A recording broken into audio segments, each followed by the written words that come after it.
Well, thanks so much for joining us. I'm Jonathan Armstrong at my new home at Punter, Southall Law, but I'm pleased to say that my old podcast compadre is still here, Eric Sinrod. You're with Dwayne Morris in California, and Eric, social media's on your mind. It's on a lot of our minds. That's true. And nice to see you, Jonathan, and welcome to your new locale, shall we say. And I remain at Dwayne Morris. Yes, so here in the US, we have a Surgeon General who's the top medical official for our federal government, and his name is Vivek Murthy. And he recently called for warning labels on social media. He notes in particular that children who spend significant time on social media, believe it or not, or maybe we do believe it, are at risk for mental illness. And he concludes, quote, "The moral test of any society is how well it protects our children," close quote. So how do we protect our children in this new social media age?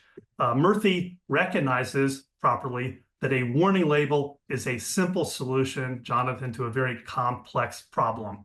And a couple of weeks ago, his office issued a more detailed report noting that schools, parents, policymakers, and technology companies all have a role to play in protecting kids in this relatively new environment.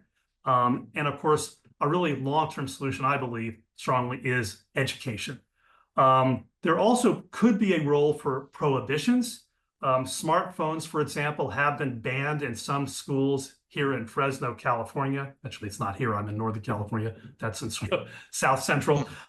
Also in Los Angeles itself. Last week, California Governor Gavin Newsom called for a statewide smartphone ban in California schools, recognizing that social media and smartphones are not the same thing. However, a school ban on smartphones effectively bans kids from using social media during school time. Let me just continue a little bit more before I switch it over to you, Jonathan. If you give me a little patience here. So clearly people disagree about the risks and benefits of various technologies. One might argue against these types of bans I just mentioned by claiming that these technologies are actually more beneficial than detrimental or dangerous. We know that these tools can help us stay connected.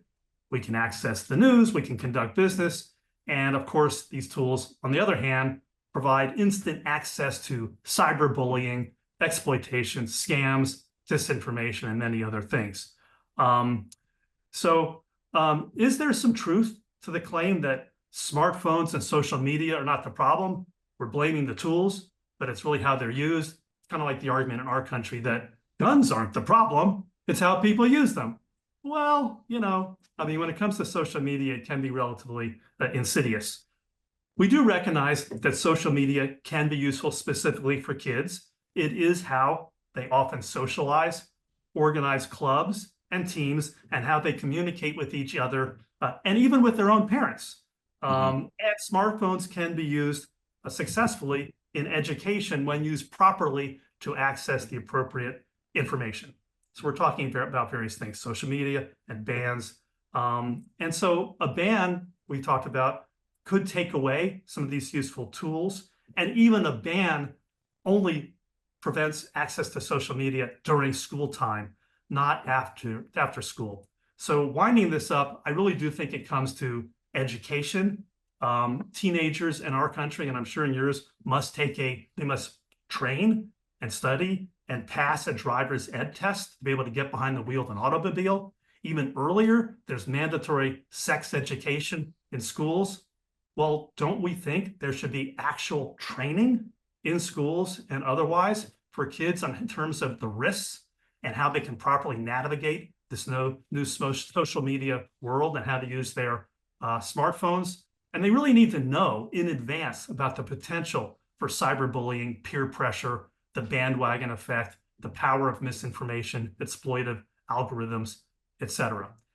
And also the possibility of social media and, really social media addiction.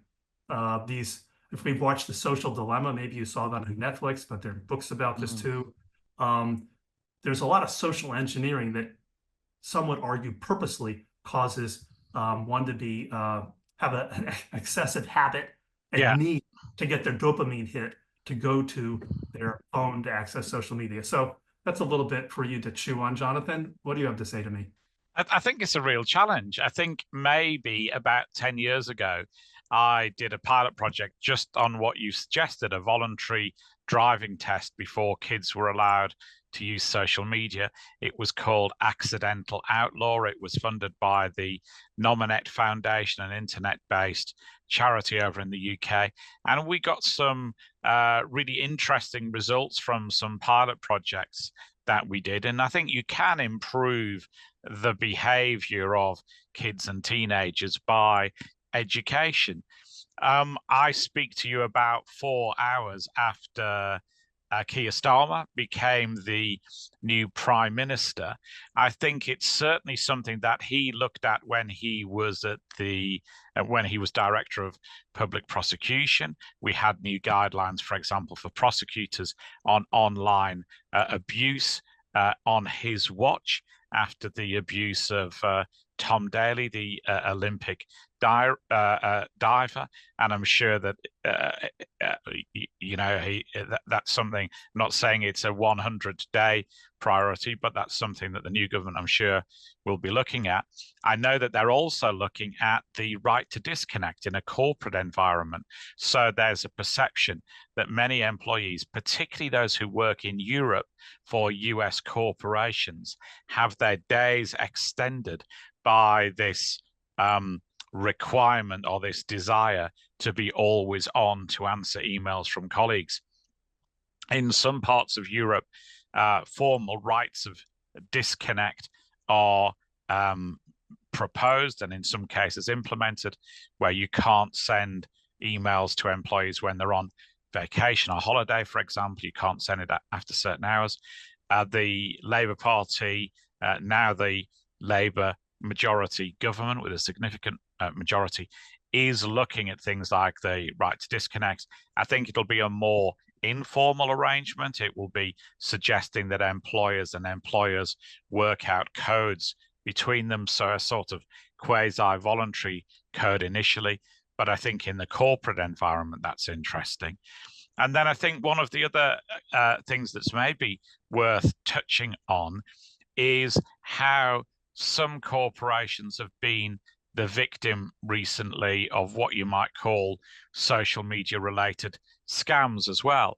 In the financial services community over here in the UK, the talk of the town is a case which sounds absolutely bizarre. If anybody wants the link, it's one of those few times I'd recommend you sit down and read the judgment, because there's some Python-esque comedy elements in it, but with really serious ramifications. This is an individual and some of his cohorts who started campaigns on Facebook and TikTok saying to people who are in financial difficulty, well, you can live mortgage-free, you can live debt-free, and you can use Magna Carta rights and rights from the Treaty of Ripon and other ancient statutes to live mortgage-free. And all you have to do is give me 1% of your debts up front with a minimum of 3,000 sterling.